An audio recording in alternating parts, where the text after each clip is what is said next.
عورت اگر بہن کے روپ میں ہو تو وہ وفادار دوست ہوتی ہے۔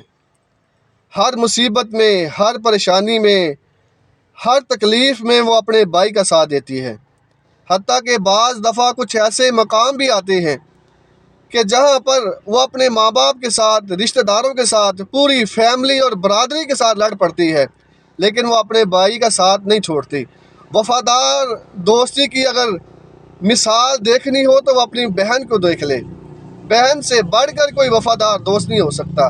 وہ اپنی بھائیوں کے لیے، اپنے بھائی کے لیے جان تک قربان کر دیتی ہے۔ ہر مصیبت میں وہ اپنے بھائی کا ساتھ دے گی۔ حضرت مولا علی شیر خدا علیہ السلام آپ فرماتے ہیں کہ جب بھی تم اپنے بہن کے گھر میں جاؤ تو حسب توفیق، حسب استطاعت کچھ نہ کچھ اپنی بہن کے گھر میں لے جایا کرو، کیونکہ یہ تمہارے اوپر تمہاری بہنوں کا حق ہے، تمہاری بہن کا حق ہے۔ اگر زیادہ ہے تو تمہاری بہنوں کا حق ہے۔ تو وفادار دوست کی صورت دیکھنی ہو، اگر وہ روپ دیکھنا ہو تو اپنی بہن کو دیکھ لے۔